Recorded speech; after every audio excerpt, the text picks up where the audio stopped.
this was ramped into higher gear in the early 1900s. There was a very highly publicized float trip that the governor of Missouri, Herbert Hadley, and some of his assistants and several other people made. There were a couple dozen people who made this float trip on Current River.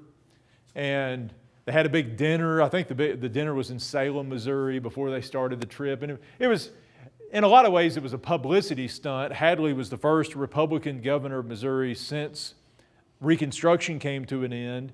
And the Republicans were in part trying to build up support and kind of build a base of support for him here in the Ozarks. And the Frisco Railroad was also involved in this, trying to increase tourism promotion and all that kind of stuff. But he took this float trip, and there were reporters with him taking pictures and recounting the trip and all that kind of stuff, and enjoyed it. And there was a pickup in interest in these float trips. In those days, when you talked about a float trip, they were generally for men, and they were generally fishing trips. Today, if you tell someone you're going on a float, you're going to the Buffalo or the Niangua or wherever you go to float, the James River, usually you just hop in a canoe and you're just literally floating or paddling down a stream. In those days, a float trip signified more a fishing trip. You know, it wasn't just a group of men floating down a river.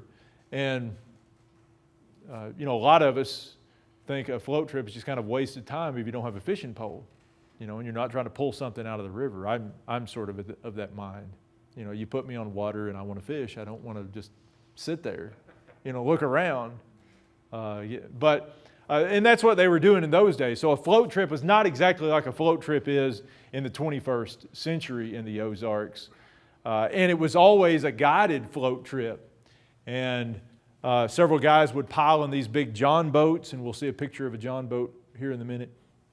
And they would, these were long, wooden, flat-bottomed boats, sometimes 20 feet long, and they were handmade by locals in the Ozarks.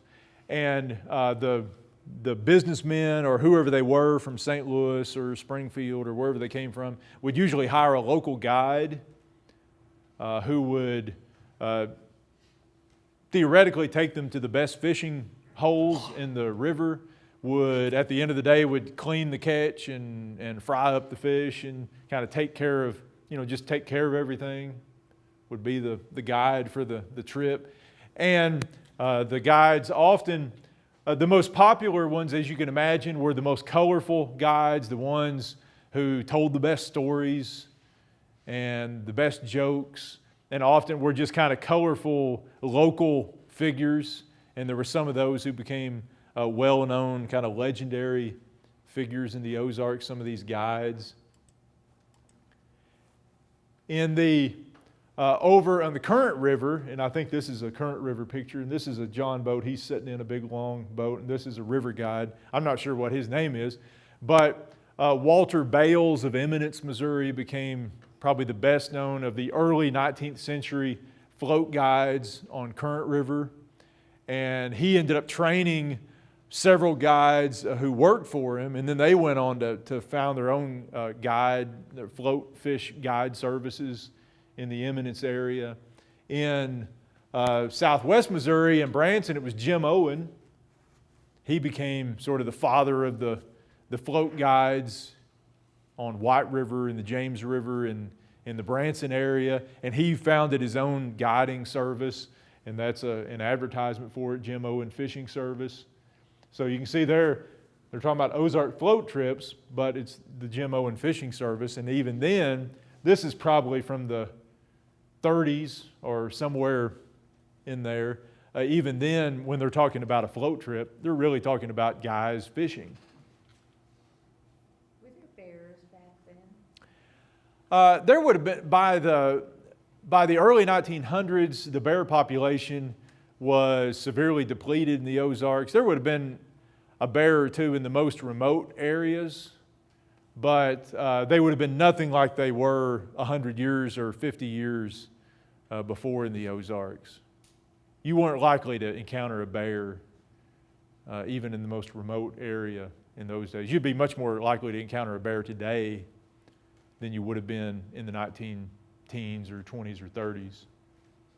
You know, the bear population is greater today. Although I've never seen a bear out in the wild, and I've always, you know, I want to see a bear at a good distance.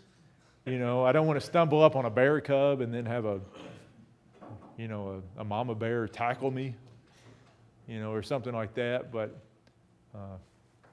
you know, there are quite a few. Well, they in some places in the Ozarks you can bear hunt today. They have bear hunting is legal. Yeah, there are that many bears in some places. Yeah, black bears. Yeah, they're in my home county down in Arkansas and several counties in the White River Valley down there. There's bear hunting. You know.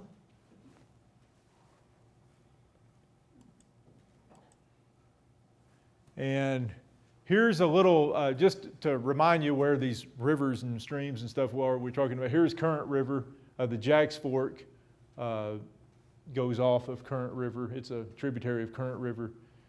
And, of course, here's White River. It's all messed up by the lakes nowadays, but that's where White River is. But you can see a lot of these. Some of the places became better known for floating than others. White River, obviously, was well known for floating before all the dams were built. Current River. And, of course, nowadays, one of the leading destinations for float trips is the Buffalo River. And, of course, most people don't fish on the Buffalo River. They just get in canoes or kayaks and float the river.